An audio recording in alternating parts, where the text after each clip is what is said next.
Hi everyone, it's Amity. Welcome back to another video. Today I am finally getting around to doing our tier list of every game that I played in 2025. I am a little late to this one, I do apologize. I ended up getting sick like right after Christmas, and then work's just been all over the place and I have not had the time to sit down and film and edit this one, but I'm finally getting around to it. I did a video like this for 2024 and you guys really seem to enjoy it, so I am doing it again to recap 2025. This is every single game that we played on our Twitch channel. I'm not including ones that I played here exclusively for YouTube because most of those are really short and or demos. So this is just all the games that we played live over on Twitch. If you would like to hear in-depth explanations on each of these games, I do have a playlist that I will link in the cards and in the description. I do monthly videos where I recap all the games that we played. I am going to be doing pretty brief descriptions for these ones so that this video is not 3 hours long. As you can see, there are quite a few games. I think 51 games it said we ended up playing, so there's a lot to go through. Without further ado, let's go ahead and get into it. We have 3 out of 10 through to 10 out of 10. I didn't rank any game this year lower than a 3. 3 seems to be like pretty bottom of the barrel when it comes to me. I just feel bad ranking any game lower than that. But who knows, maybe one day the time will come. And we are starting off with Alan Wake's American Nightmare. This one gets a 6 out of 10, I think pretty much on par with the original Alan Wake. This one is a lot shorter of an experience. We ended up finishing it in 2 whole streams, so like 4-ish hours long. But I found it a lot easier than the base game. I don't know why, but I seemed to have a lot of trouble getting the dodges down in the base game and running out of ammo quite often. This one, I had neither of those issues. It feels like they really tweaked things and cleaned things up really nicely. The story was fun and the gameplay was fun, but what brings it down to the same level as Alan Wake is the story just isn't as in-depth. Obviously, it's a lot shorter of a game as well. But it takes place in a time loop, so you essentially just go through the exact same plot in the exact same location just 3 separate times. Which the first time is cool, but the third time you're just kind of over it. So that one is sitting nice and comfy in the middle at a 6. We also played a lot of arcade games in 2025. One of those was Alien 3: The Gun. Now, arcade games as a general rule, I feel like I can't really rank higher than a 5. Just because they are so short. This was like an hour and a half long. But honestly, I quite enjoyed it. The game itself is very fun. We used a program called MAME, so I was using mouse controls. This one was really fun. There was so much variety in the aliens. You had xenomorph drones, runners, chestbursters, face huggers. I think there was a queen in there as well, androids. There's a lot to love with this one. It recaps the story of Alien 3, if you can believe it or not. But honestly, the cutscenes in this one are just so garbage. The dialogue is really poorly written and the cutscenes are really boring. Which, funnily enough, is a stark contrast to the first Alien arcade game, which is also a 5 out of 10. This one was made by Konami and it's one of those side-scrolling arcade-style games. The gameplay in this one, although it was still really fun, I did find less fun simply because of that side-scrolling nature rather than having the mouse light gun style controls. But the story and the cutscenes were so much more fun. It recounted the second movie, again, shocker, I know, but you get to see Newt, you even get to fight a queen in the power suit. It's honestly a lot of fun, but I think they're ranked fairly equally to each other. Next, we're actually going to take a look at a couple games that I didn't even finish, and that is Blame Him and Conarium, both of which are a 3 out of 10. We'll start with Blame Him. This is a very early days Chiller's Art game. I would like to play more, if not all, of the Chiller's Art games in the future, but this is one of the ones I started with just because I picked it up for super cheap, and you can definitely tell that it is some of their early work. It is quite buggy. It's not very engaging. The gameplay is very simple, but ultimately I ended up getting to the final fight of the game and then just giving up. It was really finicky and buggy and it just wasn't staying fun anymore. Conarium is in a similar vein. I picked it up fairly cheaply and I was excited to play it because it seems like a survival horror inspired Lovecraft situation, which sounded really interesting. But again, I just couldn't keep up with this one. The story was really confusing and all over the place. The puzzles were really abstract. I kept getting lost and it just wasn't keeping me interested, which is a shame because visually it did look quite cool. Next, we are going to look at Aliens Colonial Marines, which is going to be our first 4 out of 10 game to go on the list. This one I had heard pretty bad things about over the years, but I went into it with a fairly open mind, thinking it couldn't be that bad, but it is pretty much as bad as everyone says it is. The worst part is that it really had potential. There's some pretty cool moments. Again, you get to be in a power suit fighting a queen. That's always fun. And there genuinely are some pretty scary and tense moments that had some good jump scares, and having to crawl through a xenomorph nest and seeing all of your comrades tied up to the walls getting chest bursted is really scary. But what brings it down is just the gameplay itself. It's pretty buggy. We had xenomorphs inside the floor, we had xenomorphs in walls, you yourself got stuck on objects quite often. Stun locking is also a very real thing in this game, unfortunately. There's some moments that AI teammates are actually really helpful, other times they are just absolutely abysmal. The cutscenes also had really bad screen tearing, which I found out is a problem almost exclusive to the Xbox 360 version that we played, but that is also a problem. Honestly, I think if it had been given more time, it could have actually been a really good game. The roots were there, the potential's there, it just really wasn't done well. Next, we finally got around to visiting the original Luigi's Mansion for the GameCube. This one is going to sit right in 7 out of 10, and Luigi's Mansion 1 actually takes the spot as my favorite in the trilogy. It's definitely a lot more basic than the other ones, but honestly, that's what I liked about it the most. There weren't as many mechanics for me to get confused in as there was in the third game. And something else I really liked about it that I'm not sure would be a common consensus, but it's something that I enjoy, is that basically the entire game takes place in just the one area, and honestly, almost like a Resident Evil game. Each time you slowly progress more through it, you find a key that opens up a couple extra rooms inside the mansion, and I really enjoyed that certain type of progression. So the game split up into level styles again, kind of like how the second one is, but it's also just a lot more forgiving in general. The ghosts are, again, a lot more basic than the other ones. They do still have their different kinds of attacks and different quirks, but they're definitely a lot easier to combat. I did still very occasionally have to look up guides on some of the puzzles, but overall it was a lot easier than the other two, and because of that, I found it more fun. Next was a game I was really excited to finally tackle in 2025. That is Eternal Darkness Sanity's Requiem.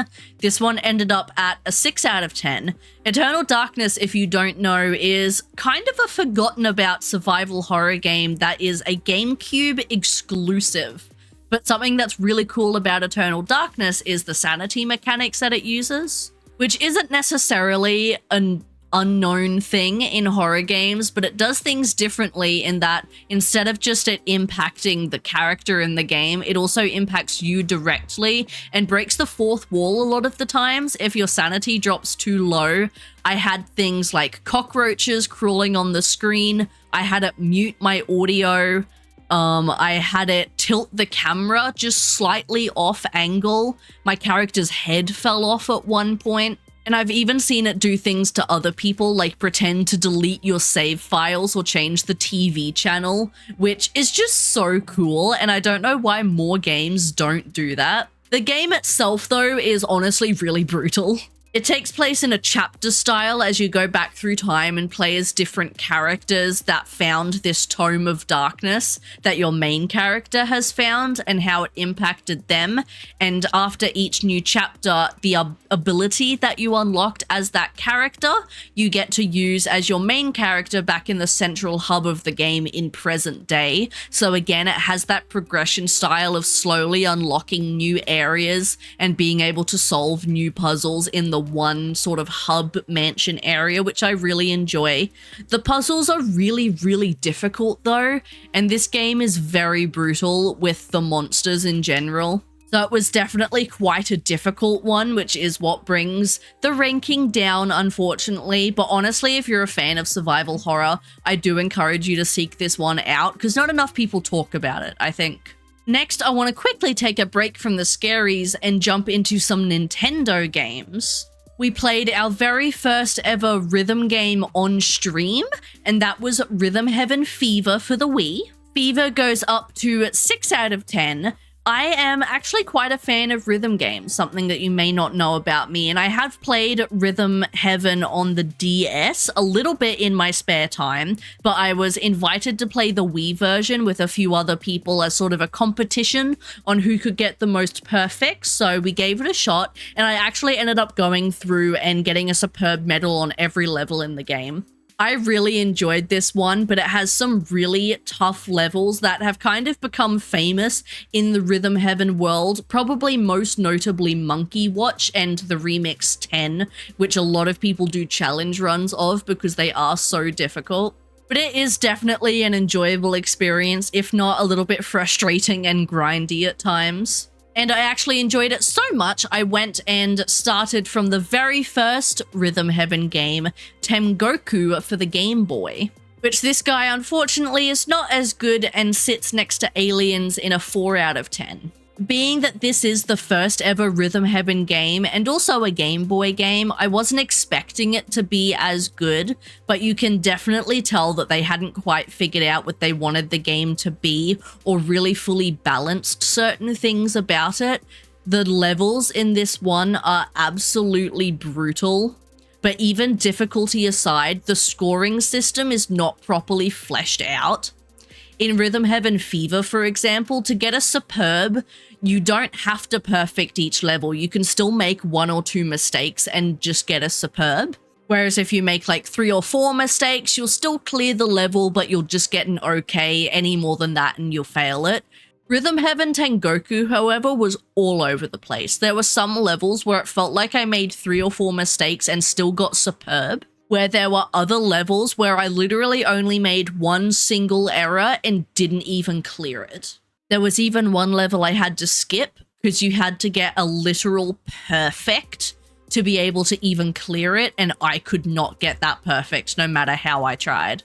But there are definitely some fun levels in this one, and there's even some levels that I recognized from the Wii version of the game that clearly became staples for the series, so it was pretty cool to see where it all began. Anyway, it's time to go back to horror and take a look at The Thing for the PlayStation 2. This game I picked up for fairly cheap a couple years ago because I heard that it was a pretty good survival horror game, and then not long after I bought it, they actually announced they were remastering it and the price skyrocketed, so I'm really glad I bought this one when I did. But The Thing is a solid 5 out of 10 survival horror game. This one we actually did not end up finishing. I think we got roughly a third of the way through the game, and it got to a point where I had not enough ammo and health to be able to continue, and I essentially soft-locked myself, and I decided that it was best to just give up and turn to the remaster. Really cool concepts, and honestly, really in-depth for a PlayStation 2 game. There are a lot of mechanics at play. You've got a health bar, obviously, but you also have a cold meter, so you can't stay outside for too long. You also have your partner mechanics and the team mechanics. Not only do they have their own individual health, there's also a trust meter. So if you don't give them weapons and ammo, they won't trust you much and therefore won't do what you say. The different characters you encounter also have different classes, so engineers can use power grids, medics can heal your teams, things like that. And of course, there's the infection meter. Your teammates can become infected without you knowing. There are blood tests you can use in this game to tell if a teammate is infected or not. And if you use one on someone who isn't infected, their trust for you goes down. But sometimes you will also have to test yourself to prove to your team that you're not infected, which is pretty cool. But again, my issues with this game were just that it was so difficult. Like I said, I essentially ended up soft locking, and I actually really struggled with the flamethrower as well. A lot of the enemies you encounter, just like the movie, can only be killed by fire. And the flamethrower by default, for whatever reason, pointed down towards the ground and was really finicky to try and actually point up. So more often than not, I'd end up just burning my own feet and killing myself. So really good foundations, need some work, and that's where the remaster comes in. After seeing the potential of the original, we jumped into the remake straight away, and I can confidently say this is a vastly better game, and in fact I highly recommend it. This one is a 7 out of 10. Night Dive Studios has, as always, done an incredible job with this one, and they have improved a lot on the original game. Not only does it look a lot better while still keeping the retro charm of it, but they've improved a lot of things that I had issues with. Some of the save points have been moved around to be a little more forgiving, as well as there's a difficulty option. So I ended up picking the easier option, and that was a lot better in terms of the resources that you get. But they also made it so that your flamethrower, first of all, points forwards automatically, but there's also now a flamethrower hotkey, so you no longer have to dig into your inventory, pull out the flamethrower, and then start using it. You can just automatically switch to your flamethrower, and there's also a hotkey to bring out your healing items immediately as well. So lots of quality of life changes just in general that makes it the better game, and I did end up finishing it, and honestly I can say, especially if you are a fan of the movie, this one's really cool. If we don't count the actual movie sequel, this game was at the time considered canon, and there's a lot of really cool references and Easter eggs to the original movie. Quick little spoiler alert as well, you even get picked up by MacReady in a helicopter at the end of a game, proving that he didn't die in the first movie, which is very cool. Next one is a game that I was so excited for. We were technically playing it December 2024, but I didn't end up getting around to finishing it until January of 2025, so it is in this video, and that is the Silent Hill 2 remake. This one is, to me, equal with the original game, which means that it's a 9 out of 10. I think that it does some things better, but I also prefer the original for some aspects as well. So I'll start with the positives. This game looks absolutely incredible. The voice acting and the CGI work with the characters and the facial animations especially are all absolutely amazing. The actors in this game did such a standout job, and I don't think there's a single character that I didn't enjoy the voice acting for. The facial animations are also absolutely incredible.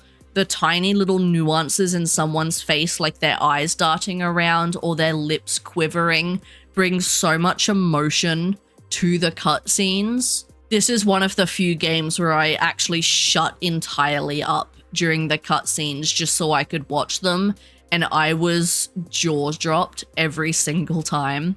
The story is kept almost entirely intact as well, which is absolutely amazing. There are a couple sequences and dialogue that they did change, but bits and pieces that they did change, they included as Easter eggs in certain sections. One, for example, just off the top of my head, is when you first encounter Eddie in the original, he's in the bowling alley eating pizza, and James, of course, says, "How can you just sit around eating pizza?"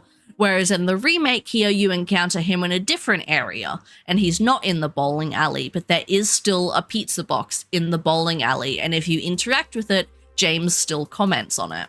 Maria's outfit is also slightly different to fit a little more in with modern trends, but there is a section where you can go into a hotel room and she finds her original outfit hanging on a hanger and asks James if he thinks she would look good in it, which I think is really cute. Adding on to that, they've also fleshed out this game a lot. They've made the exploration a lot more in-depth, and especially in the first part of the game, when you first enter the town, they've actually added in a lot of puzzles, and you can properly go into most of the buildings and explore them. So it's really nice to have certain areas fleshed out a lot more. However, That is also at the same time my one and only complaint with this game, is that near the latter half of the game, in the prison and the labyrinth especially, I think that it is fleshed out a little too much and that some sections could have been cut down. And I think it does hurt the pacing a little bit in those sections.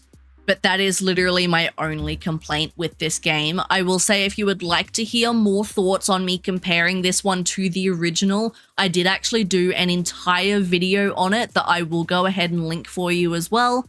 Overall, I think I do still ever so slightly favor the original purely because of the labyrinth section, but this is such an amazing remake and I'm really excited for Bloober Team to be remaking the first game as well. Another game that we technically started in 2024 but didn't finish until January was the Until Dawn remake. This one also is a 9 out of 10, and this one I actually do prefer over the original. This is another almost one-to-one remake. The story and dialogue and everything, they're basically exactly the same.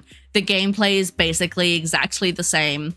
The game obviously graphically looks a lot better. They literally remade this one from scratch and I think it looks absolutely incredible. But they also altered some of the soundtrack and some of the camera angles are now placed differently as well. And I think that the way they've done it adds to the tension and the atmosphere of the game. So I think overall it is scarier of a game. The only thing stopping it from being a 10 out of 10 is that still the controls feel a little bit finicky. It does feel like they change how you control the characters a little bit more to fit more in with the later Supermassive Dark Pictures games and more of the Quarry control style, but there are still moments where switching camera angles feels a little funny and you have to be in like a very exact position to be able to interact with certain items. So that is my only complaint with this game, but overall I think it is almost perfect and definitely the definitive version of Until Dawn. And again, I have done a full comparison video between it and the original if you would like to hear more of my thoughts and see the direct comparisons between the two as well. Next, we're going to jump back to the arcades for a little bit and look at Jurassic Park, the arcade. This one is the version from the 90s. Unfortunately, I wasn't able to play the second or the third one because I cannot find a way to emulate them online.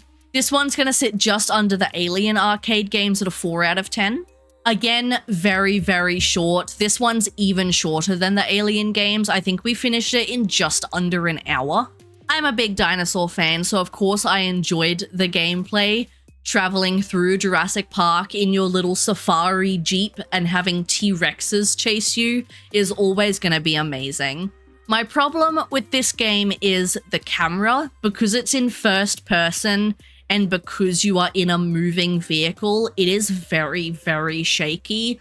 I am not someone who gets motion sickness, but even this one was getting a little how you going for me. So I can imagine if you struggle with that sort of thing, that it's going to be very difficult. It's also very flashy, which again is not a problem for me, but I think it is a little bit too much.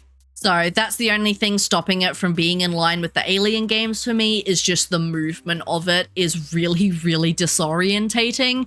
There's also a few moments in it that it feels literally inevitable to get hit, which I understand. It's an arcade game. Its main purpose is to steal your coins, but it just feels a little bit unfair at certain points. But you do find health pickups throughout the game as well, so that does kind of even it out.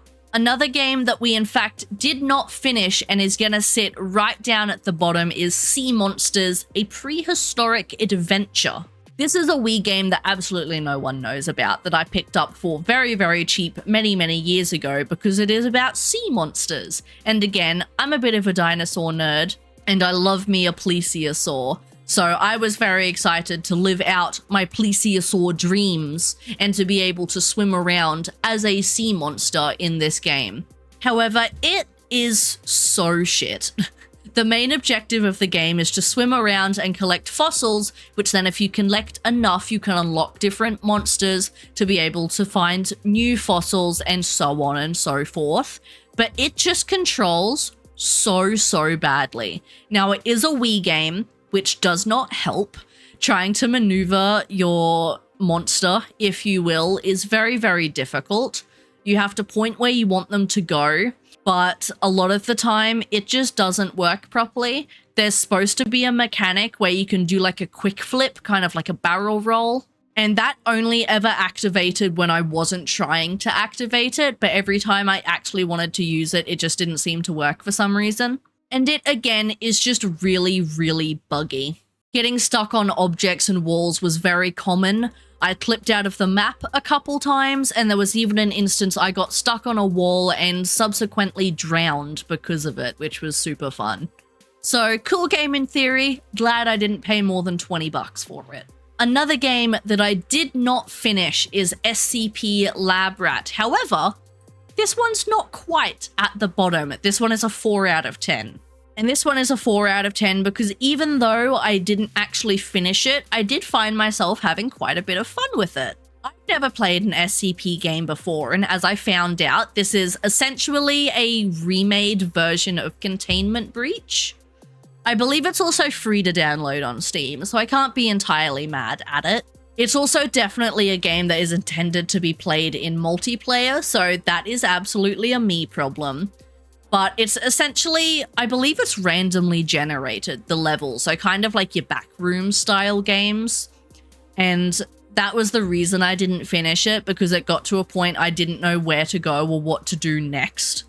But the game itself is pretty fun. We encountered 3 or 4 different kinds of SCPs. The main threat is that clay figure dude. I don't remember his number. I'm really sorry to the SCP fans. But he's the one where if you blink or don't look at him, he moves, Weeping Angel style. And it was terrifying. This game has a blink mechanic specifically for him. And at first I was like, why do we need a blink mechanic? What's that gonna do? It's absolutely terrifying, and I actually don't think I would ever play this game again because it was so scary. So props to it for that.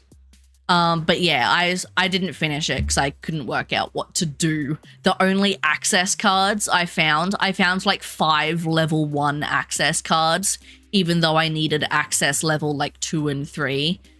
And it got to a point where all the remaining doors that I hadn't been in had some sort of obstacle in them that I couldn't work out how to get past. But again, it's free, so I can't be too mad about it. And I do imagine that with friends, it would be a pretty fun experience.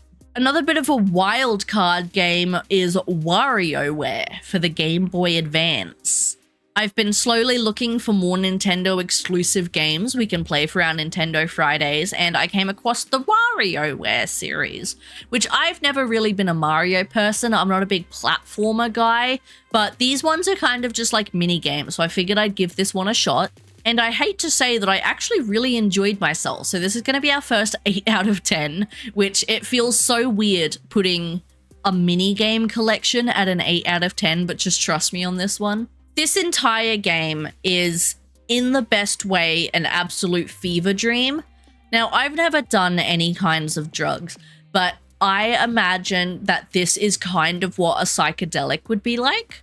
The game is so weird, and at no point do you have any idea what's going on. The mini-games are so wacky and crazy. I picked hairs out of an onion, I ate an apple, I bounced a watermelon off of my body, I kicked some guy in the face, and I flushed a toilet, just to name a few. But I do imagine that if you have ADHD, this would be a pretty fun game to try, because there's so much going on at any given moment.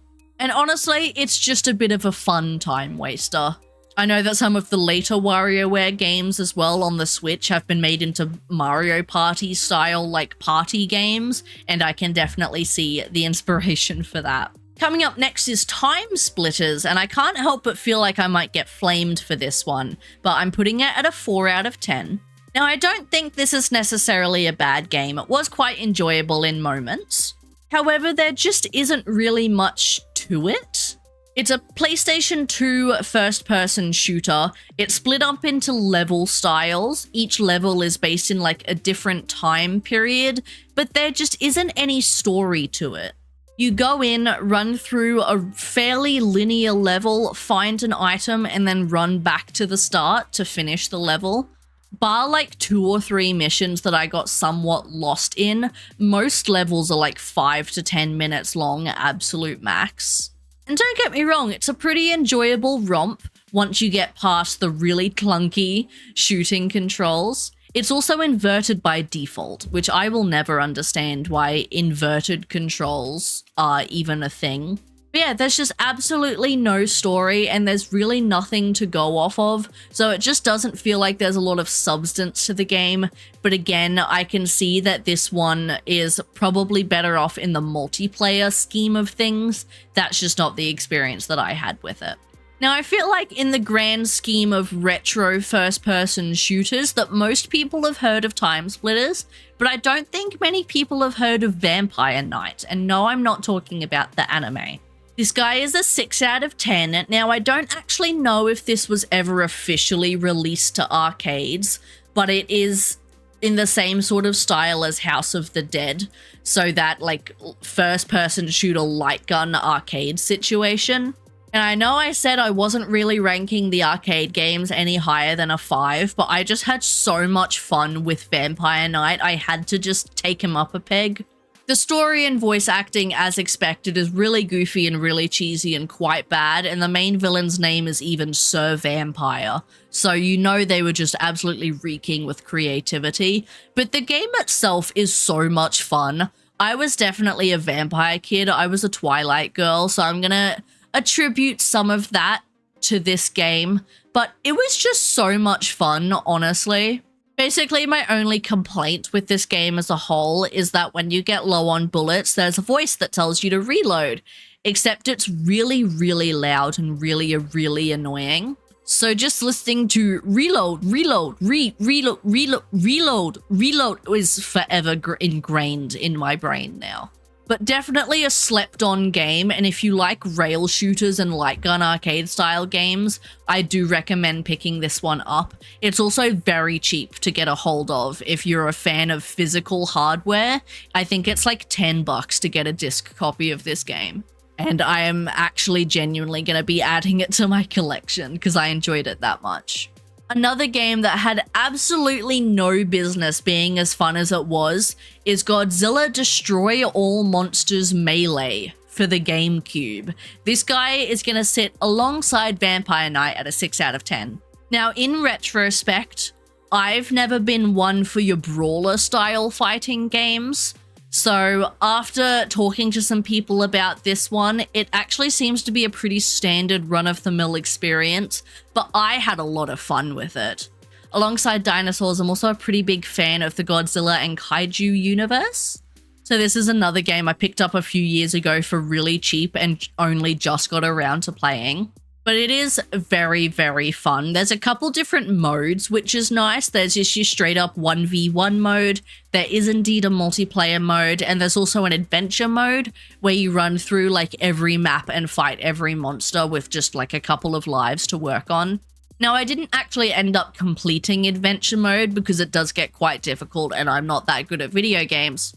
But I just had such a blast, I couldn't put this one any lower. Being a really goofy looking version of 90s Godzilla and seeing yourself roam around a city, being able to pick up buildings and throw them at your opponent, go be like ankle deep in the ocean and crush a boat under your feet, and do the classic laser beam attack at your opponent is such a satisfying feeling. And I definitely itched a scratch that I didn't know needed itching with this game.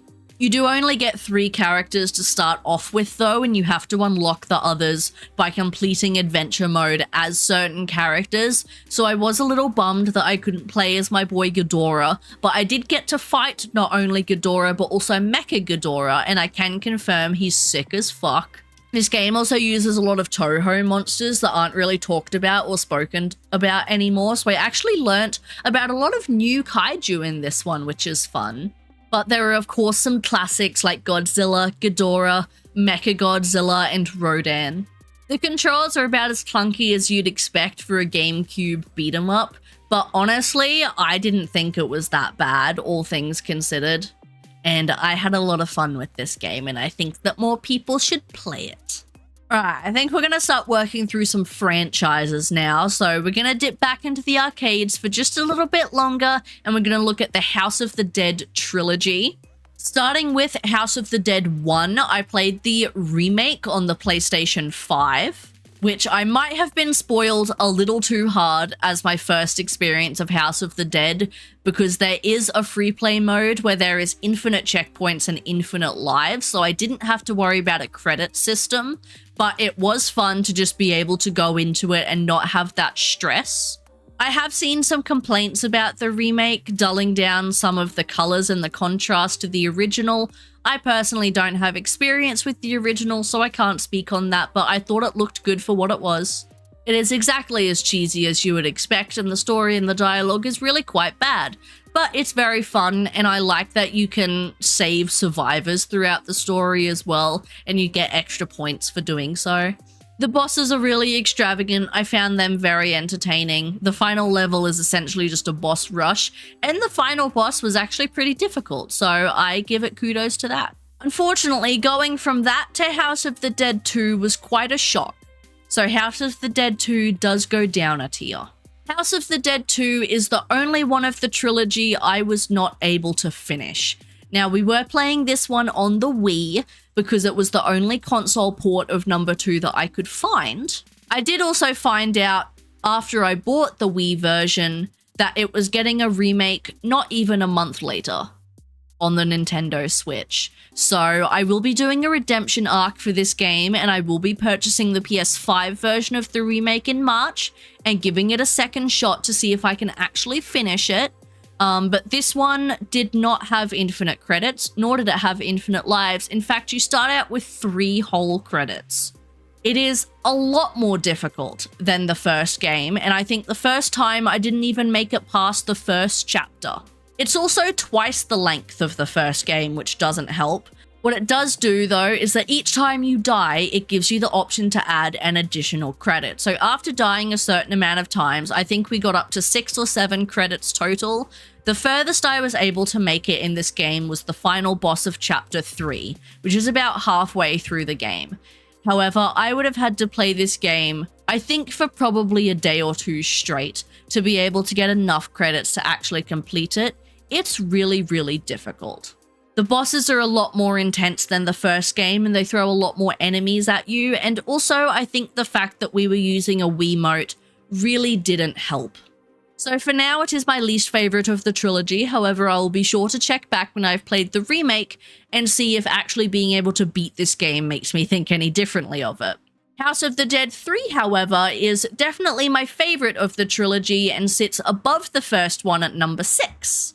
This one I did have the option of playing on the Wii, however I opted to play the PS3 version after remembering just how bad the Wiimote controls are. And it is definitely a lot better on the PlayStation 3. Using the analog controller did make my life a hell of a lot better. Still no infinite credits option, however, you did get the option to add, I think it was 8 lives and 8 credits. So I was actually able to complete this one in a single sitting without running out of credits.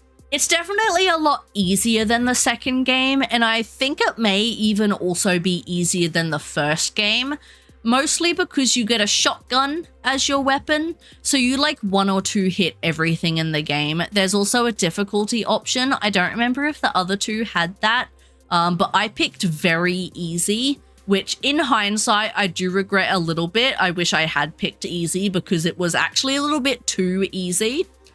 So I did end up doing a second playthrough of this one and picking just regular easy, and it definitely felt a lot more balanced. But even then, it was just really easy. Having a shotgun is super fun though. The chapter system in this one didn't make a lot of sense. I never really knew how far through the game I was.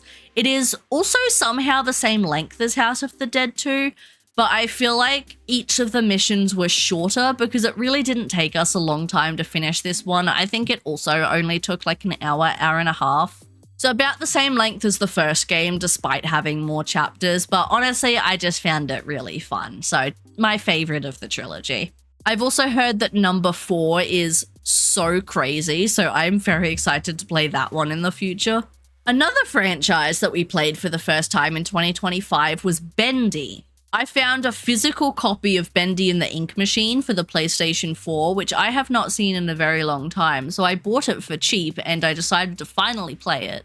And I really enjoyed the game. Bendy and the Ink Machine is a 7 out of 10. I wasn't expecting it to actually be that scary considering the art style, but it had some really tense and scary moments in it. The story was also really intriguing. And I know the art style is the main pull of the game, but it really is just so stunning to look at. The detail they're able to put into it while still making everything look like an old school cartoon is really, really impressive. And the whole just general aesthetic is so comforting to me in a really strange way. The storytelling also gave me a little bit of BioShock vibes, and I felt quite left in the dark until fairly near the end of the game, which, to be clear, is a good thing. There are little bits of puzzles here and there. I think I actually only got stuck really at one point, and the difficulty feels really balanced as well. It is fairly linear in the levels, which some people may dislike. For me, it's a positive. Yeah, overall, for those of you who have been sleeping on Bendy and the Ink Machine like I was, definitely change that. It's also just gotten a console remake for PS5 as well, so definitely check it out. I also ended up playing a couple of its spin-offs. Bendy's Secrets of the Machine was free to download. This one I didn't enjoy as much. It's a 4 out of 10. It is, again, very short. The main purpose of it is supposed to just give a little bit more lore to the universe as a whole, which, being that I was a newcomer to the series, I didn't understand a lot of the references. But it is basically just a walking simulator with some puzzles, but the puzzles are really abstract and I did have to look at a guide for most of this one, if I'm being honest. I also gave its other spin-off, Boris and the Dark Survival, a go. This one I enjoyed just a little bit more at 5 out of 10. It is a completely different gameplay style. It's a randomly generated dungeon crawler. Think like mystery dungeon style. So this is one I didn't finish because it technically doesn't really have an end. It is just infinitely going, with just a potential story end if you find enough items. But that's just the gameplay loop, is you start a new day, go into a new randomly generated dungeon, pick up certain items, go back to your home base, start a new day. I honestly didn't hate it. I think I'm finding out that I am more of a fan of the dungeon crawler genre than I thought I was, especially after playing Pokemon Mystery Dungeon. So I did enjoy it, but it's not something I'd really give more than an hour or two towards. But if you are a fan of the genre and you're a fan of the Bendy lore, I think you might get a kick out of it. But the real meat is the true sequel to Bendy the Ink Machine, and that is Bendy and the Dark Revival. This one I enjoyed a lot more than the first one. It is an 8 out of 10. The game ramped absolutely everything up. The art style is still intact, but things are so much more detailed and so much more gruesome. The monsters and enemies in this one look awesome. It goes a lot more into the characters and the lore. And what it does for the universe and the story as a whole is so amazing. And it definitely has some replayability as well in terms of additional side quests and storylines that you can partake in throughout the game. I didn't do a lot of them, but I did find myself really just enjoying the concept that they were there. I think I did the first couple, and then as they got more intense, I stopped doing it because I just wanted to be able to finish the game, but it was really, really good. I think it could stand as a standalone game. I don't think you have to have played the Ink Machine, but you will definitely miss out on a lot of references. And going into it immediately after playing the Ink Machine as well, I think made it a lot more of an enjoyable experience, but I really, really liked it. Next one, I am finding out that I played a lot more first-person retro arcade shooters than I thought I did this year, but I played Dino Stalker on the PlayStation 2. So this one is technically part of the Dino Crisis franchise, but also it doesn't really have anything to do with Dino Crisis. It's like 2 or 3 hours long, it's pretty short. It's also an 8 out of 10 because it's really fucking fun. The controls are a little bit difficult to get used to at first. You sort of switch between first and third person, which honestly, once I got used to the fact that it was there, wasn't as disorientating as it sounds like it was. And once you do get the hang of the controls, it does feel quite natural. It's just tank controls in first person are very jarring to begin with. But it was just so much fun. Fairly linear levels again. And also doesn't really have anything to do with the story of Dino Crisis at all. It's definitely not important to the series at all. But as a game, just by itself, and for the 20 measly dollars that I paid for it, I really had a good time with this one. Not much more to say about it, honestly. It's a pretty good game. Next was a little indie game inspired by Poppy's Playtime and FNAF is Cakeys Twisted Bakery. This one's a 5 out of 10, again, not because it's a bad game, just because it's so short. You run around a bakery collecting ingredients to be able to make cakes to throw at the enemies to disable them, to drop a key to unlock a new enemy, and so on and so forth until you defeat 3 of them all up and you get to escape the facility. I unfortunately got the bad ending because I didn't find a lot of the notes that were left around that let you know how to get the good ending, so I did miss out on that. But I found myself really getting into the gameplay loop of this one, actually.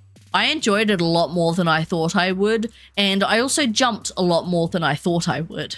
So again, just a nice little time waster of an hour or two. I also found out that there is a sequel in production, which is pretty interesting. So I'd be excited to see if they expand a little bit more on the story, kind of like what Poppy's Playtime did.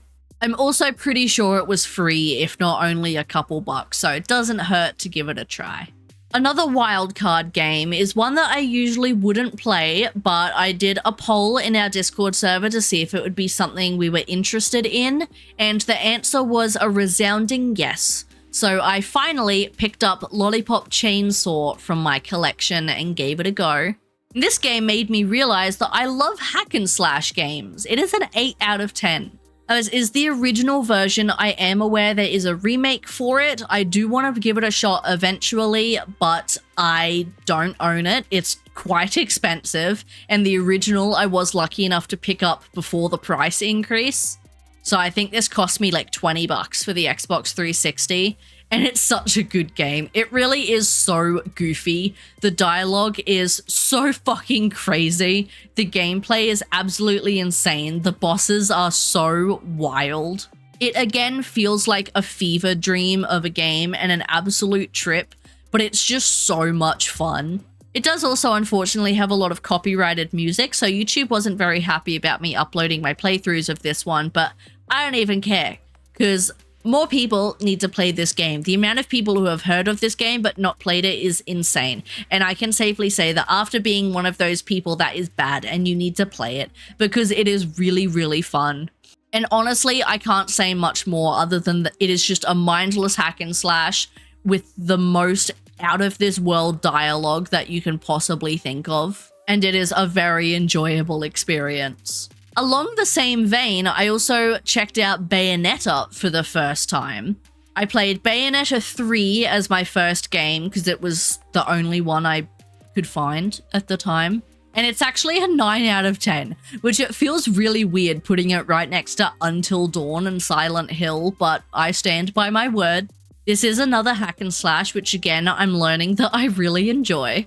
But I had a lot of fun with it. Again, it's absolutely crazy. The fact that you play as a really hot woman who can summon a dragon demon at any time, but she has to be almost naked to be able to do it. And also she communicates to the demon dragon by dancing is just really something. And it's not something that you can really grasp until you play it yourself. But it again is just a lot of fun. It's absolutely crazy. So much is going on just all the time. If you're not actively fighting, you're in a cutscene that your eyes are just absolutely glued to. But it's gonna be a good enough game because it's made me want to go and play the other two, and I have since gone out and purchased them. Another trilogy that I played for the first time this year was the Star Fox games. And these I'm gonna be a little cheeky and do them all at once because they are all a 5 out of 10. I think they all do some things better than each other, but what they all have in common is that they are really hard as fuck. Star Fox 1, of course, where it all kicked off. It's a really cool concept for a game, and it is really unique compared to other games that are available on the platform. Unfortunately, I think playing it on a 32-inch computer screen was not the smartest idea, because having all those polygons stretched out actually made it really hard to see. You think it would make it easier having it on the bigger screen, but it actually made it quite hard to see. This is also one of those games where my depth perception just absolutely fails me. But I would not have gotten through this game if it weren't for save states. It is brutally hard. Star Fox 2, they switched it up a little bit. They added some different fun sequences to it. Most of the game takes place in first person, whereas the first game took mostly in third person. I think I do prefer the third person style. They also changed the map screen, which I really hated. But I think overall the gameplay was more enjoyable. Star Fox 64 would be my favorite out of the trilogy. I think I did enjoy it the most. It had a really good mix of gameplay sections, and they added in more of the extra vehicle sections as well, where you're like on land instead of flying. It also does look really good. It again is just absolutely brutal. I don't know whether this was a personal skill issue or whether it's a thing with this game, but one problem that I had, especially near the end, was you're supposed to have like a quick flip move to turn you around, if that makes absolutely any sense. And it is almost essential to defeating some of the enemies, especially in the final section, and that would just not work for me for whatever reason. I could not get the buttons to do that for me. So again, I ended up having to save scum to be able to complete this one, which was kind of a bummer because I was enjoying it, but definitely, especially near the end there, I started to get a little frustrated with it. I probably will still play some of the later Star Fox games. I know it is just a quirk with old games that they really like to test you. Unfortunately, I do not like being tested. One of the only games I actually picked up on launch this year was Cronos: The New Dawn. This is one I was really looking forward to, especially after Bloober Team's attempt at Silent Hill 2 remake. I know some people were fairly hesitant with it. There was also a lot of mixed reviews on it, but personally, I really loved Cronos and I have been recommending it to people. Cronos is going to sit very comfortably in the 8 out of 10 category. It has a really cool time paradoxy situation going on to the story. It is very psychological, which I love. And that to me, honestly, is the standout to this game, is the story. That you can definitely tell that Bloober took inspiration from their time with Silent Hill, because it felt very similar in terms of storytelling and the characters, in that you don't get a lot of information from them. Each conversation you have with someone else leaves you coming out almost more confused than when you went in, and you don't get a lot of the story dropped on you until the end, and the plot twist that happened may not have been a twist for some people, but it threw me for a loop, and I absolutely loved it. The gameplay is also very Dead Space. It did feel quite similar, but it was very challenging at times. There was no option for difficulties, and you do not get a lot of resources, which is definitely on purpose. You are not supposed to fight every enemy you come across, which is absolutely fine.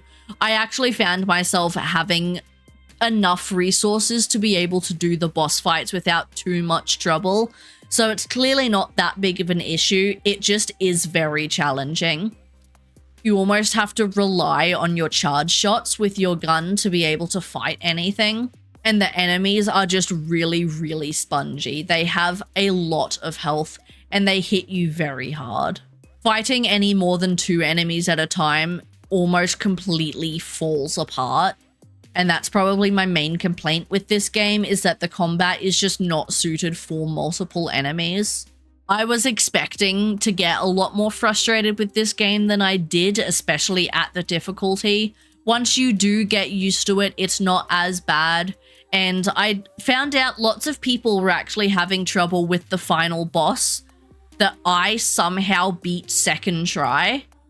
So I don't really know how that happens.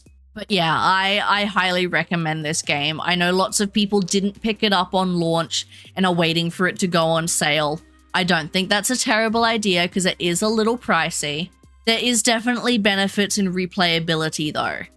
You don't unlock the true ending first go. You have to do a New Game Plus run, which is another reason it's not higher on the list, because I really don't like when games force you into playing them multiple times to get the true ending. It feels a little scummy, if I'm being honest. But the story itself, even just for a first run, is plenty good. In a very similar vein, actually, Silent Hill F is another game that I picked up on launch and honestly plays very similarly to Cronos.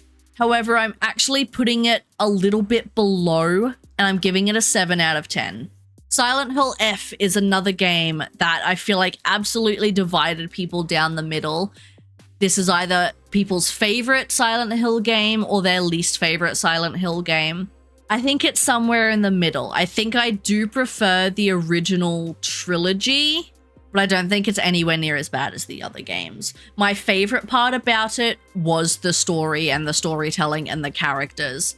I think it does it very, very well and is pretty much in line with the original trilogy, especially Silent Hill 2. It again has that aspect to it where you finish up a lot of conversations just feeling very confused. It's also very intense. There are some mega trigger warnings for this guy, and it is not subtle about hiding things. There's a lot of body horror. There's definitely some trauma at play here, and everything is disgusting and gruesome. The monster designs are terrifying. I actually did really enjoy them. The environment as a whole, I did really enjoy. The map I wasn't a big fan of, if I'm being totally honest. I found the map quite hard to navigate.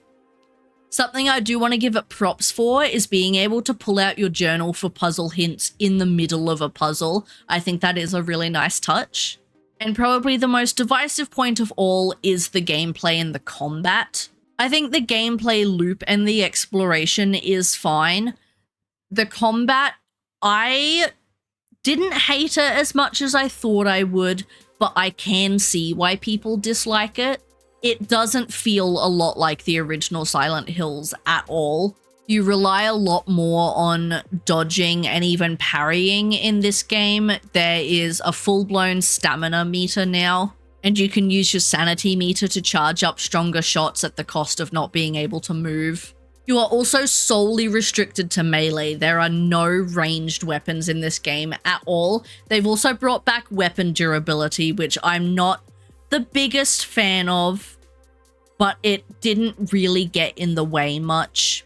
But I do understand the complaints about the combat not feeling Silent Hill, especially in this game's version of the other world, which I think is called the Shrine World. Once you get into the later half of the game and you start getting foxified, if you will. From purely a gameplay standpoint, those sections were really fun, and I actually really loved fighting with it. But again, I can see how it's a very big departure from the root of the game that I can understand why people won't like. One thing that I have spoken about before that I dislike is that this game locks the proper endings behind a New Game Plus run.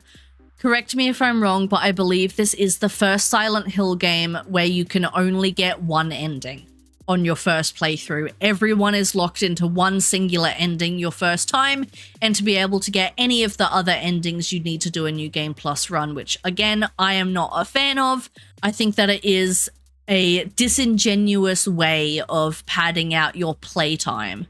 I think the game itself was paced well enough that making you do it a second time is a little bit, again, icky. However, I will say I have since done a New Game Plus of this run, and I do think it is worth it if you enjoyed the game and its story, because there are a lot of sections in the New Game Plus run that give the game a lot more understanding. There are a lot of moments that played out that made me go, oh, that's what that was in reference to. Like, it all makes a lot more sense, and you see a lot of the underlying nuance a lot more from a second playthrough. I do also appreciate that on a second playthrough, because you start off already having progressed in the Shrine World, you get to skip entire sections, which is very helpful because a lot of the sections that you got to skip were not my favorite. Something it also does that I haven't seen any other game do, and I think should be implemented more often, that if you go to skip a cutscene in New Game Plus, but it has new content that you have not seen, it will give you a warning, double checking with you if you actually want to skip the cutscene. And I think that is an awesome inclusion that more games should have. So overall, I enjoyed it. I don't hate it as much as a lot of other people did. However, I do see the criticisms. It is not up against the original trilogy for me. However, I don't think that it's a bad Silent Hill game, and I think people need to be gentler on it. A game that I am not gentle on, however, is Infliction Extended Cut. This one is right in the middle, again at a 5 out of 10. This one has been in my wishlist for a while, and I picked it up on sale. It went from like 25 bucks down to $2, so I finally bought it. I am glad I didn't pay $20. I think I would have been quite upset had I paid $20 for this game. It is very short. We finished it in a single stream, so like 2 or 3 hours.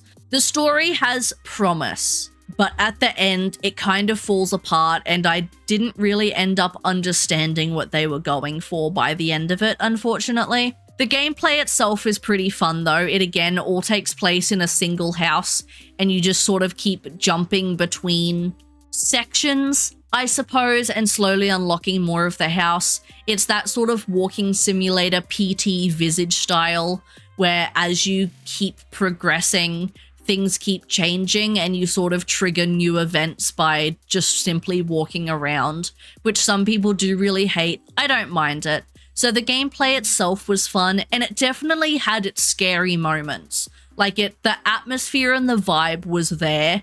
I just think it needed to be fleshed out a lot more. One small thing I did actually enjoy about the game though is that when you finish, you can enter like a post-credits room essentially, where the developer has put in like concept art and cut pieces of content and things for you to be able to look at like you're in a museum. And I think that that's really cool and honestly kind of cute and a nice little touch that I think more people should do, basically. But yeah, so I'd say if you pick it up for cheap and you want just like a quick little one-shot with some scares, I think it's good, but I wouldn't recommend paying full price for it. I think you would be disappointed.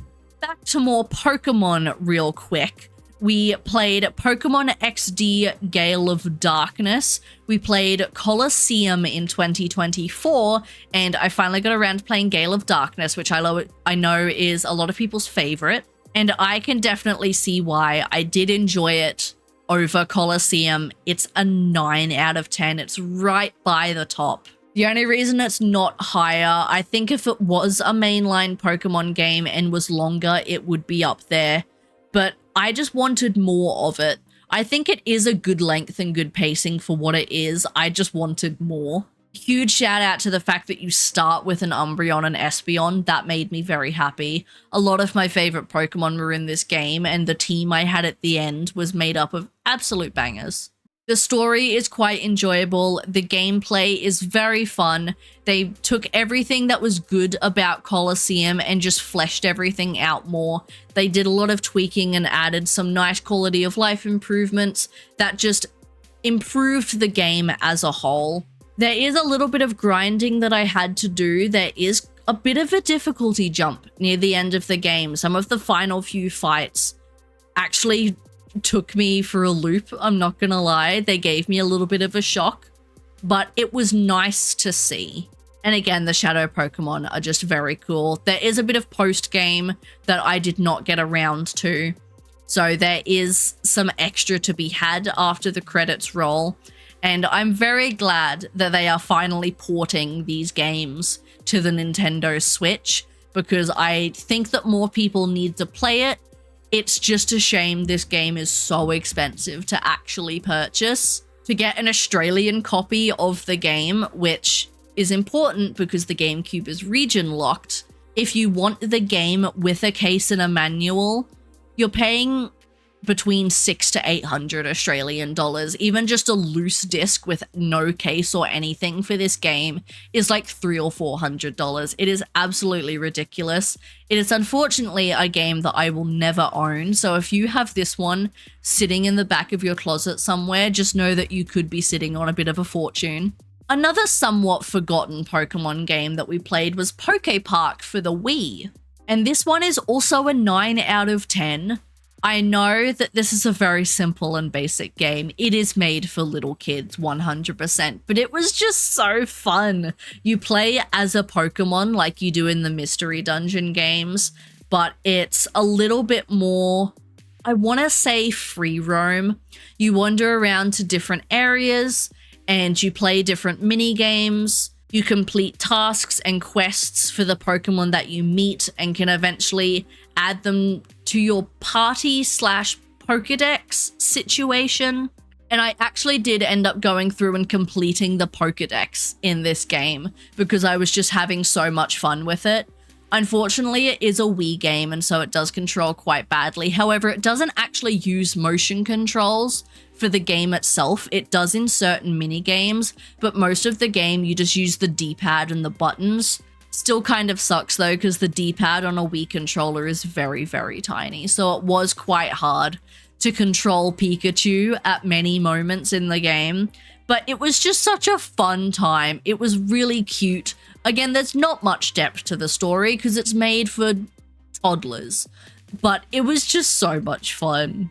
It was also really fun to see and hear so many people who had played this game as a kid and totally forgotten about it being reminded of it. I do also own the second one, which I am very excited to play because it takes place in Unova, which, as you may or may not know, is my favorite Pokemon region. So I am looking forward to that one. And the last Pokemon game that we played in 2025 was Pokemon Legends ZA. This is another one that I feel like people are either loving or hating right now. I personally am in the vein of loving it. For me, it is actually tied with Pokemon Legends Arceus, which I know is a bit of a hot take, so he's slotting into 8 out of 10. I think overall, I like Legends Arceus more so for what they did with the story. I think it added a lot of cool lore to the Pokemon universe and to Sinnoh. I think a lot of the reason why people hold Legends Arceus so highly, and don't get me wrong, it is in my top 5 Pokemon games. Like, I love Legends Arceus, but I think a lot of the reason why people hold it so highly is because of how it changed up the formula. And they have, for the most part, continued that with Legends ZA, so I don't really know why people are hating on it as much. However, Legends ZA has gone the extra mile, and for the first time in 25 years, Pokemon is no longer turn-based. And I will say I was very worried about how this was going to go, and it definitely took a lot of getting used to. But by the end of the game, I had gotten used to it and I really enjoy it. I think it also adds an extra layer of difficulty to the battles because you can't just sit there for minutes on end calculating damage. You very much have to keep moving around and just spamming the first attack you can think of. Part of the reason why I think I did like Legends ZA so much is because of Kalos as a region. X and Y are very special and nostalgic games to me because X was the first Pokemon game I ever saw end credits for. I really love X and Y and the Kalos region and the Pokemon in it and the story of it. So I was really happy and honestly very emotional that we finally got our Pokemon Z version after like 10 years. And I think that it's everything I wanted a continuation of Kalos to be. The references and callbacks to the original game are so amazing. And the story and what it does for the characters and the lore of Kalos are incredible. They did expand a little bit on the Great War and the Ultimate Weapon like I was hoping them to. And I won't spoil anything because I know some people are still working through this one, but I definitely did cry a little bit at the end. So honestly, I will not be taking comments on this one and I will not be accepting criticism on it because I absolutely love Legends ZA. The one bit of criticism I will accept is that it does all take place in the one city, and whilst I think the map is big enough, I don't think there's enough variety in the areas, and I'm not the biggest fan of the rooftop parkour exploration. But I did enjoy the game a lot. I am currently working through the post-game. I want to do what I did with Legends Arceus and try and complete all the requests. I am also working on a living dex. This review obviously is non-conclusive of the DLC as well. I have not yet purchased Mega Dimension, and as I did with Scarlet and Violet, I will be ranking the DLC separately to the base game. And our last Nintendo game for 2025 is Kirby and the Forgotten Land. And this guy is gonna take his lone spot in 10 out of 10.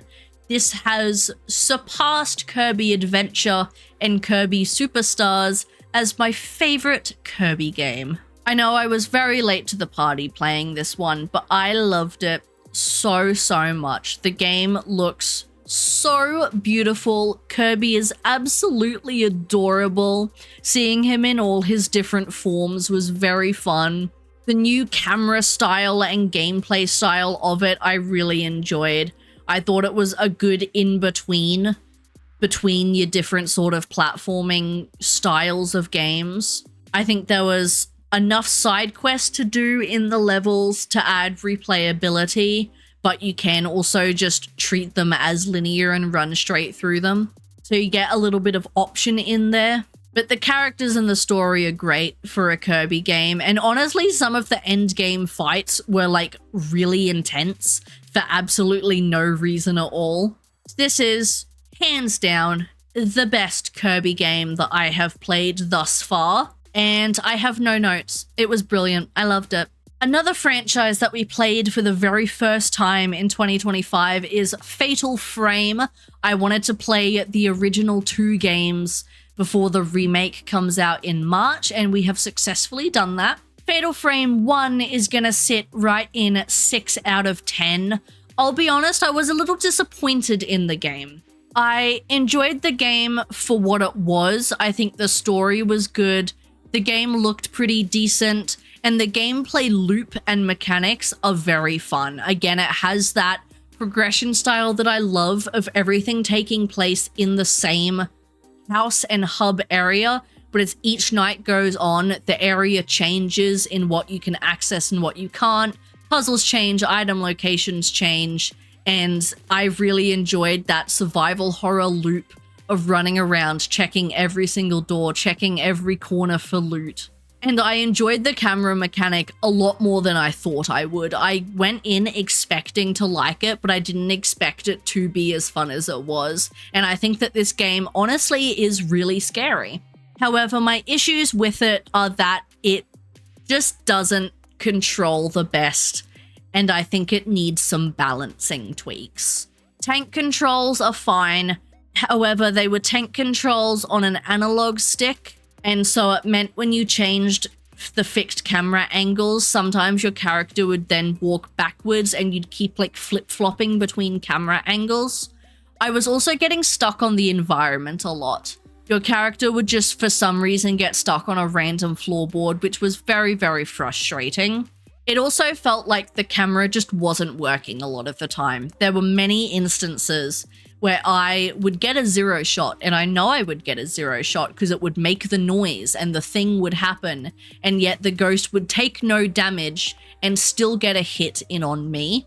I'm aware of the fact could be a skill issue, but I'll be honest, it really didn't feel like one. I'm more than happy to admit when it was me making a mistake, but it really felt like a game thing. And the game is just, again, really difficult. I didn't expect it to be easy, being an old school survival horror, but the fact that a non-boss ghost can walk up to you and do 1/3 of your health to even half of your entire health bar in a single hit as a non-boss encounter is absolutely absurd. And when you tackle that with the fact that sometimes your camera shots just wouldn't work for whatever reason, it got very difficult. By especially the midway point, I was getting to the point where I had no heals on me at any time, and it was getting really difficult. So there was definitely some frustration in the later half of the game that did dampen my experience. It did honestly have me second guessing wanting to play the second game, but people convinced me to give it a shot because it fixed a lot up from the first game, and I can say I definitely agree. Fatal Frame 2 is a much better experience and is an 8 out of 10. Honestly, I don't have much to talk about when it comes to the story. They're very similar. They're not necessarily linked to each other, however, they have very similar vibes. In terms of characters as well, again, I think it's about on par, but the gameplay is so much better. It does give you the option for difficulties this time around. I did pick easy because of the experience I had with Fatal Frame, and in hindsight, I think I actually would have liked to pick normal instead. I do think that easy is a little bit too easy. I think I only died 2 or 3 times, and they were all due to insta-kill attacks. I never actually died in just regular combat, and by the end of the game, I had like 5 or 6 full heals, over 30 regular healing items, and a revive or 2 that I never used. So I do think if you are going to play this one, pick the slightly higher difficulty, but every single issue I had from the first game is completely gone. I didn't get stuck on any objects, the ghosts behaved completely normally, and my camera not only worked properly, but felt so much more fluid as well. They've also expanded on the upgrade system and the skills, which was awesome. And I actually had my camera like fully upgraded by the end of the game as well. My only real complaint with this one is the map. It's a much bigger area than Fatal Frame 1, and actually most of the game takes place outside rather than inside buildings. So inside buildings wasn't that hard to navigate, but outside in the village, I did find myself getting lost quite a lot, and I was struggling to read the map a little bit. So navigation was my main issue in this one, but there's save points absolutely everywhere. And the game itself just controls and plays so much better, and it really is such a good experience. I think if anyone does want to dive into Fatal Frame, definitely play the second game. It also has multiple endings, which is always fun. I think we got a good ending. I hope so. It didn't feel like a good ending, but after reading up on it, it is, which I think is great for a psychological survival horror, that the good ending doesn't really feel good. Because after everything you've been through here, nothing's really gonna make up for that. But this has me so excited for the remake to see what they change, really, if anything. So that's definitely going to be a day one pickup for me. And to finish us off, 2025 was yet again another big year of Resident Evil. We are still on our way to working through all of the games, on our way to Resident Evil Requiem at the end of February. We finished playing all of the spin-offs in 2025 and a couple more mainline entries as well. So we will start with the spin-offs, and we're going to go back to our rail shooters for a second with Umbrella Chronicles. This one is going to sit nicely in a 7 out of 10. I love rail shooters, as you may have gauged by now, and I love Resident Evil, so this was honestly a no-brainer. It acts as an abridged version of 0 and 3 for some reason, which is a little bit weird that they chose those two, but I don't mind it. They're nice, short, little smushed together versions of the main games, and it's cool to be able to go back through those areas, especially since this game existed before the remakes did, so being able to see them in like full first-person 3D is really cool. And the game looks pretty good, all things considered. It definitely does have its difficult moments. We played this one on the PS3, so thankfully I didn't have to worry about the motion controls, but I have played a bit of it on the Wii, and I can confirm it is a lot more difficult. But the fact that it's broken up into chapters with difficulty levels as well definitely helps. They also continued the trend with Darkside Chronicles, which I'm ranking exactly the same. I think that Darkside Chronicles is a better game. I think the stories are better. It does have an abridged version of Resident Evil 2, but it also includes an additional story that actually adds some really cool lore to the Resident Evil universe that isn't really touched on in any of the main games. I am, of course, talking about Operation Javier with Leon and Krauser. Was definitely my favorite part of this game, so I think I prefer it to Umbrella Chronicles story-wise. However, what brings it down to the same level is the camera. If you've ever heard anyone talk about the Darkside Chronicles, you probably know what's coming, but the camera is absolutely nauseating. As we discussed earlier with Jurassic Park, I do not suffer from motion sickness, thankfully, but this game was absolutely ridiculous. You cannot turn a corner or walk up a flight of stairs without it seeming like you're in a magnitude 9,000 earthquake. The camera is absolutely ridiculous, and aside from the fact it is just nauseating to look at, it actually makes the game a little bit harder. It is very hard to aim at a moving target when you are also shaking violently. And I think that honestly, it was just unnecessary because Umbrella Chronicles did not have that problem. So I don't know why this game does, but it's definitely a negative. Next, we played Operation Raccoon City, which is, I can confirm, just as bad as everyone says it is. It's a 5 out of 10. This is one of only 2 non-canon spin-offs in the Resident Evil franchise. The second one we will talk about later. And I went into this one with as open mind as possible. I knew that people didn't like it, but I really wanted to give it a shot, but it is quite bad. The story itself is fine, were it not for the retconning that they did at the end of the game. The story honestly could have been quite cool, and the gameplay is fun enough. I do agree that it does not feel like a Resident Evil game, but it's a spin-off, so I can't argue with it too much. This is another one of those games where the intended experience, I think, is definitely supposed to be multiplayer. But again, it's just another case of it controls so terribly. It's so buggy. Trying to do the most basic of tasks is really a pain in the ass. Trying to navigate is very difficult. The camera is zoomed way too far in on you. I think the field of view needs to be way bigger. And it's just, honestly, probably one of the least smooth games to play I've ever experienced. So, unless you are jumping into it with a friend with the sole intention to make fun of it, I don't think it's worth it. Now, the second non-canon spin-off we have to talk about is Resident Evil Gaiden. And this one is fun because it's Resident Evil on the GameCube. It's also, unfortunately, though, not good. It is a 4 out of 10. This one we actually also did not finish. We got right to the final boss fight at the end, and I got softlocked. This game is incredibly easy to softlock in. I own this game physically, and I softlocked at the first ever boss.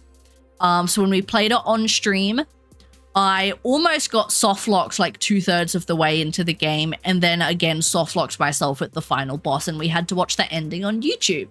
This game is really, really difficult. I think, honestly, the only thing keeping it from not being a worse game is just the novelty of having Resident Evil on a Game Boy. And I can confirm playing this physically on a Game Boy is actually really cool and made me geek out a little bit. The horrible compressed 8-bit noises are absolutely fantastic, and it looks like shit, but there's just something so charming about it at the same time. The cutscenes, if you can call them that, are horrible. The characters look awful to look at. And the story, again, is a little wild. It is non-canon. The gameplay itself is fine. Like, the core experience of Resident Evil is there, but again, it's just so difficult. The game itself is short, so if you know what you're doing, you could run through and finish it within an hour or two. But not knowing what you're doing for a first-time playthrough makes this game very, very difficult. And because you are just in the same area for the entire time with no like chapters or levels or anything, items don't respawn. So if you run out of ammo or health, that's just it. Unfortunately, there's no way of getting more. Occasionally, zombies will drop ammo and healing for you, but again, that requires you having the ammo and healing to defeat them to begin with. Some zombies also will drop key items that you need to progress. However, you don't know which zombie it is until you kill them. So despite the game not giving you enough ammo to be able to kill every zombie in the area, and the intended experience to be avoiding most enemies, sometimes you can't because you need that key that unlocks that door you need to go in. So I guess you just have to kill 5 or 6 zombies till one of them drops it. But at the end of the day, it's not that serious and it's not that deep, and it's a Game Boy game. And it will be stuck on the Game Boy forever. So I think play it if you're a fan of Resident Evil just for the novelty, but don't feel bad if you miss this one. One that I do think is slept on, however, is Resident Evil Deadly Silence. Now this one is just almost a direct port of Resident Evil 1. So I have to rank it about the same. I feel it feels wrong to rank it any higher than the first game, really. However, I do think that it is a fantastic way to play the first game. Again, having Resident Evil on a little compressed handheld like the DS is just really fun for novelty reasons, but having access to those dual screens means that you actually have your map screen displayed at all times, and you have a little marker on the map that shows your location in real time, not just room per room. So it makes navigation in this game a lot easier. It also adds some quality of life improvements from some of the later Resident Evil games, like a knife hotkey, also a quick turn and auto aim. So honestly, this is a really great way to play the original Resident Evil. Other than those couple changes, it is a direct port, so I can't really comment on the game itself, but it's Resident Evil 1, it's great. There is an alternate mode you can pick between that does add in and change some things based on the DS. It adds in some new puzzles that use your microphone that's built in, as well as some of the fights you can do with your knife in first person using touchscreen controls. I haven't fully played through the mode, but it's kind of fun to have. Next, back into the main series games, we're going to talk about Resident Evil 5 here. Now, I know this is quite a divisive Resident Evil game, and for me, unfortunately, it doesn't live up to a lot of the other entries, so he's going to sit in 5 out of 10. Now, I will say the fact that this is an action game and not necessarily a horror game, you can't really fault it for. It does, especially after playing it off the back of Resident Evil 4, feel like a very natural progression and step up. So I think that if you are one of those people who acts like it's completely out of nowhere and you were blindsided by it, I think you maybe do need to go back and play 4 again, because it does feel like a very natural progression, and honestly, the story isn't terrible. It just feels very clunky to control. It still somewhat uses tank controls, but with an analog stick and now in a third-person over-the-shoulder style, which again is very similar to Resident Evil 4, but there's just something about how this game does it that doesn't feel quite right. I don't know whether it's the field of view or the way it controls specifically, but it just doesn't feel the greatest. There's almost no puzzles present as well, which I suppose is to be expected, but I think that is one thing it does drop a little bit from Resident Evil 4. Your partner character, Sheva, isn't the worst. There were definitely times where she was helpful. However, there were definitely quite a few times she left me for dead and or got herself killed, which was very unfortunate. I just found it somewhat difficult, which this one I will admit is a me issue. It is a skill issue, but you can also tell that this is a game, yet again, intended for the multiplayer experience, so playing it single player does hinder you a little bit, especially since you only have 4 inventory slots, the intention there being to swap items between you and Sheva. However, the fact that she is a computer and cannot talk to you means that she will pick up key items that you need a lot of the time, and she is very reluctant to give them back to you. She also picks up a lot of ammo that is not for her, and she also steals my healing items quite often, so that was a little frustrating. And last but not least is Resident Evil Revelations 2. And this one surprised me a little bit actually by being an 8 out of 10. And it feels a little weird to say that it's the best Resident Evil game that we played in 2025. I liked the first Revelations, I thought it was fine, but ultimately it didn't keep me super engaged, and it's honestly quite forgettable. Revelations 2 I did really enjoy though. I liked the 2 campaigns with Barry and Natalie and Claire and Moira. I liked having those characters there and the mechanics that you got to use them with. I think it just refined a lot of what the original Revelations game did, and it expanded on it quite a lot. I think the story is a lot better, and I think the characters are a lot better. The gameplay also just feels more refined. It did definitely have its difficult moments, and there was a little bit there where I was quite low on ammo. There were also a couple pretty silly deaths of my character slipping off of a cliff, for example, or fall damage that for some reason was a thing all of a sudden. But I think out of the 2, it is definitely the better game. And it was kind of nice to go back, especially after playing 5, to more of that slow-paced, more puzzle-orientated, and honestly even a little bit of stealth Resident Evil gameplay as well. But there we go. That is my official ranking of every single game that we played and streamed in 2025. Honestly, I think I'm pretty happy with these numbers and rankings overall. I don't think there's really much here that I would actually alter or change. I do think the fact that a lot of them were short arcade games does make this middle section in the 5 out of 10 range to look a lot bigger than it is, but honestly, I quite enjoyed the majority of the games that we played this year.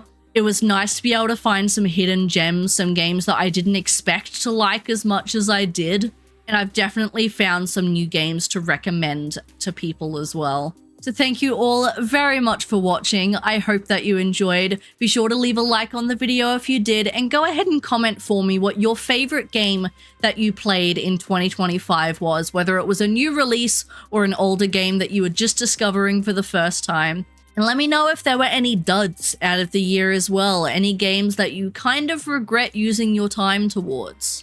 But I am very excited to see what we're going to get around to this year in 2026. I know for sure we will be finishing off the Resident Evil games. There's also quite a few horror games on my release window list that I'm very excited to be picking up. Again, I do videos at the end of every single month recapping the games that we did cover within that time. So if you would like to hear more of my thoughts on the games that we do cover, I do upload them here on YouTube. I will again have the playlist link down in the description for you.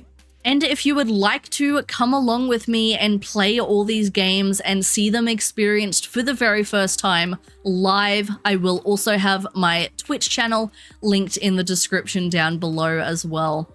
But I hope to see you guys next time. Until then, everyone, stay safe, have a wonderful time zone, and goodbye.